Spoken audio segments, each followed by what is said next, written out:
안녕하세요. 슈리의 평생투자 슈리입니다. 주식시장이 요즘 들어서 조금 반등을 하기는 했어요. 하지만 고점에 비해서는 아직까지 상당히 좀 많이 내려온 상태고요. 모든 주식이 다 좀 내려오긴 했지만 특히나 이제 요즘에 부동산 PF 대출 문제라든지 가계부채 문제, 또 대출 금리가 너무 높아져서 이렇게 부도나 위험성 이런 것 때문에 이제 금융주들이 좀 이제 분위기가 별로 안 좋잖아요.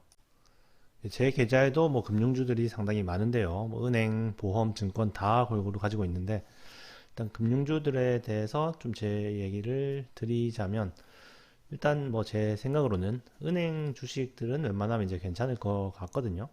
워낙에 이제 보수적으로 운영을 했기 때문에 금융위기 이후로.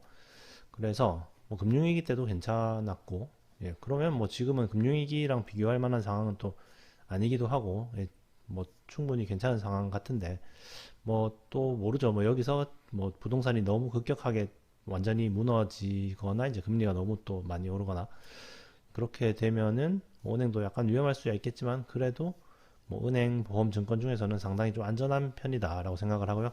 특히나 신한, KB 같은 이런 우리나라 대표 은행들은 더욱더 이제 안전하다.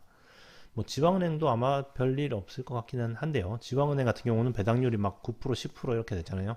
그래서 상당히 좀 괜찮은 투자 기회인 것 같기는 한데 좀 더 안전하게 가고 싶으면은 이제 신한 KB 같은 그런 은행을 선택하면 될 것 같습니다. 그 다음에 보험사 같은 경우에는 이제 은행보다는 좀 더 이제 신용도가 낮은 그런 대출들이 좀 더 많기는 하지만 그래도 이제 부동산 PF 대출이나 이런 것도 많이 있긴 하지만 근데 그 중에서도 좀 더 이제 안전한 선순위로 이렇게 좀 약간 부도가 나더라도 선순위로 받을 수 있는 그런 대출들이 좀 더 많기 때문에 그리고 또 이제 전체 이렇게 투자하는 전체 자산을 투자하는 비중 중에서 또 PF 대출이 그렇게 많은 비중을 차지하는 것도 아니고 물론 제가 가지고 있는 메리츠 같은 경우에는 또 좀 제법 되긴 하지만 어쨌든 그래서 그렇게 크게 위험한 투자는 아니기 때문에 진짜로 심각한 상황이 오지 않는 이상은 아마 괜찮을 것 같고요. 또 정부에서도 이제 또 이제 나서서 보증도 해주고 하니까 아마 괜찮을 것 같습니다. 그 다음에 이제 마지막으로 증권사가 이제 가장 좀 약간 위험에 노출되어 있기는 한데요. 제가 가지고 있는 한국금융지주나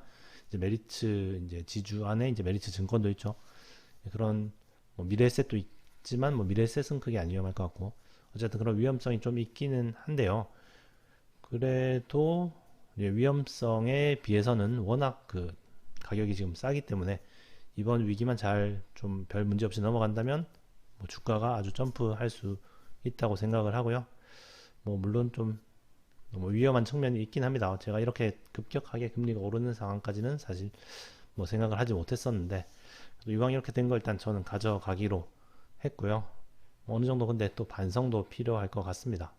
일단 금융주가 너무 이렇게 싸다 보니까 이것저것 계속 막 사게 됐는데 그러다 보니까 이렇게 너무 금리가 급격하게 오르는 상황에 대해서는 좀 대비를 못한 것 같기도 하고 이게 금리가 오르는 상황에서는 일단 빚 없고 사업 탄탄하고 자산 많고 이런 주식들이 좋은데 그런 주식들의 비중도 좀 충분히 가져갔어야 되지 않나 생각을 합니다. 이번 일을 거울 삼아서 다음에는 좀 더 튼튼한 포트폴리오를 구축하도록 해야 될 것 같습니다. 그렇다고 금융주를 지금 팔기는 좀 그렇고요. 저는 충분히 괜찮다고 보고 있기 때문에 계속 가져가도록 하겠습니다. 그러면은 212주차 계좌 확인해 보겠습니다.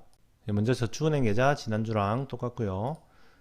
그리고 한국 주식 지금까지 1억 2,900만원 투자해서 현재 1억 3,667만원 정도 되고요.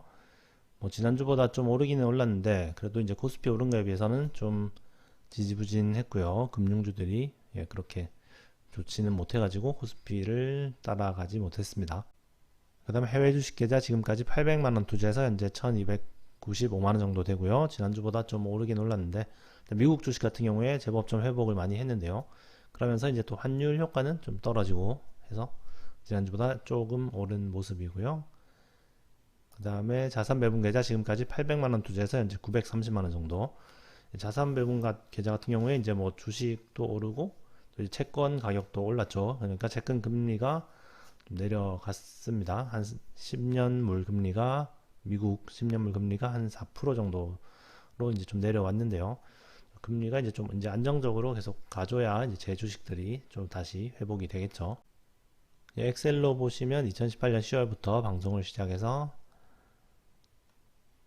현재 212주차까지 왔고요. 212주차 현재 예금 계좌 영원 투자에서 현재 95,666원, 한국 주식 지금까지 1억 2,900만 원 투자해서 현재 1억 3,667만 9,938원, 해외 주식 지금까지 800만 원 투자해서 현재 1,295만 2,850원, 자산 배분 계좌는 지금까지 800만 원 투자해서 현재 930만 3,997원, 합계는 지금까지 1억 4,500만 원 투자해서 현재 1억 5,903만 2,451원이고요. 수익 금액은 1,403만 2,451원입니다. 지난주보다 조금 올라갔죠. 예, 오늘도 시청 감사드리고요. 또 다음 주에 뵙도록 하겠습니다. 감사합니다.